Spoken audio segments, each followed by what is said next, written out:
شروع اللہ کا نام لے کر جو بڑا مہربان نہایت رحم والا ہے۔ ہم جانتے ہیں کہ سائنسی لحاظ سے برق یعنی آسمانی بجلی اس طرح سے پیدا ہوتی ہے کہ بادل کے دو ٹکڑے ایک دوسرے کے قریب ہوتے ہیں اور ان سے بالکل اسی طرح سے کرنٹ پیدا ہوتا ہے جیسے بجلی کے دو تار جن میں پازیٹیو اور نیگیٹو فیز کی بجلی آ رہی ہو۔ یہ جب ایک دوسرے کے قریب ہوتے ہیں تو بہت زیادہ کرنٹ پیدا ہوتا ہے جس سے رعد یعنی بجلی کی چمک یا تنڈر اور گرج پیدا ہوتی ہے۔ بادل کا ٹکڑا جو مثبت کرنٹ میں ہوتا ہے جب زمین کے نزدیک ہو جائے کہ جس میں ہمیشہ منفی کرنٹ ہوتا ہے تو زمین اور بادل کے درمیان کرنٹ پیدا ہو جاتا ہے جسے سائقہ یعنی آسمانی بجلی کہتے ہیں۔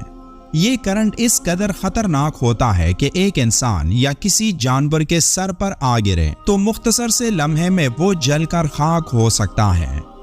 موجودہ سائنسی انکشافات سے ثابت ہوا ہے کہ آسمانی بجلی یعنی برق کے بہت سے فوائد ہیں۔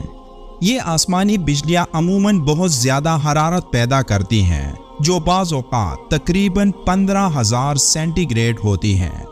یہ حرارت اس مقصد کے لیے کافی ہوتی ہے کہ اطراف کی زیادہ تر ہوا کو جلا دیں اور اس کے نتیجے میں فوراً ہوا کا دباؤ کم ہو جاتا ہے، اور ہم جانتے ہیں کہ ہوا کے کم دباؤ کی صورت میں ہی بادل برستے ہیں۔ یہی وجہ ہے کہ عام طور پر بجلی چمکنے اور گرنے کے بعد ہی اولے پڑنے شروع ہو جاتے ہیں اور بارش کے موٹے موٹے قطرے گرنے لگتے ہیں۔ اسی بنا پر در حقیقت آسمانی بجلی کی ایک ذمہ داری پانی برسانا ہے۔ جس وقت یہ آسمانی بجلی اپنی اس حرارت کے ساتھ چمکتی ہے تو بارش کے قطرات اضافی آکسیجن کی مقدار میں ترکیب ہوتے ہیں اور یہ باری پانی یعنی ہائیڈروجن پر آکسائڈ پیدا کرتے ہیں، اور ہم جانتے ہیں کہ باری پانی کے آثار میں سے ایک یہ ہے کہ وہ جراثیم کش ہوتا ہے۔ اسی بنا پر طبی ماہرین اسے زخموں کو دھونے کے لیے استعمال کرتے ہیں۔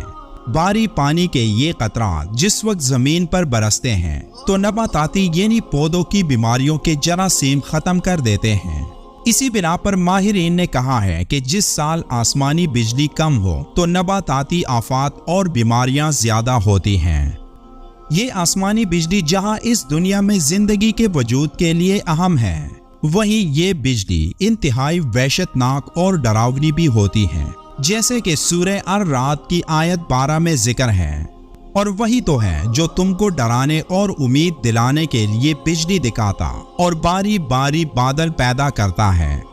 رات کے معنی بجلی کی چمک اور رات اس گرجدار آواز کو کہا جاتا ہے جو بجلی کی چمک کے بعد بنتی ہے۔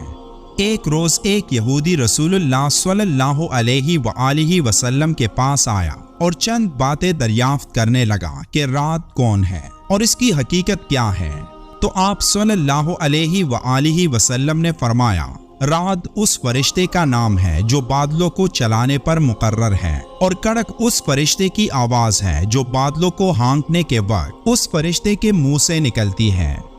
اس فرشتے کے پاس آگ کے کوڑے ہیں جس سے وہ بادلوں کو ہانکتا ہے، اور یہ چمک یعنی بجلی اسی کی آواز ہے۔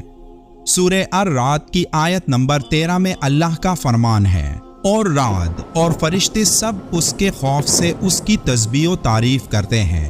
وہی آسمان سے بجلیاں گراتا ہے اور جس پر چاہتا ہے اس پر ڈالتا ہے۔ رعد بادلوں سے پیدا ہونے والی گرج کو کہتے ہیں، اور بعض مفسرین کے نزدیک بادل پر معمور ایک فرشتے کا نام رعد ہے، اور اس صورت کا یہ نام آیت نمبر 13 میں مذکور لفظ الرعد کی مناسبت سے رکھا گیا ہے۔ ایک حدیث شریف میں ہے کہ قیامت کے قریب بجلی کثرت سے گرے گی، یہاں تک کہ ایک شخص اپنی قوم سے آ کر پوچھے گا کہ صبح کس پر بجلی گری۔ حضرت جابر بن زید رضی اللہ تعالیٰ عنہ فرماتے ہیں کہ جب کسی انسان کی موت کا وقت قریب آ جائے تو مستحب یہ ہے کہ اس کے پاس سورہ الرعد پڑھی جائے، کیونکہ یہ مرنے والوں کے لیے آسانی کا سبب ہوگی۔ گرج یعنی بادل سے جو آواز پیدا ہوتی ہے، اس کے تسبیح کرنے کے معنی یہ ہے کہ اس آواز کا پیدا ہونا خالق و قادر اور ہر نقص سے پاک ذات کے وجود کی دلیل ہے۔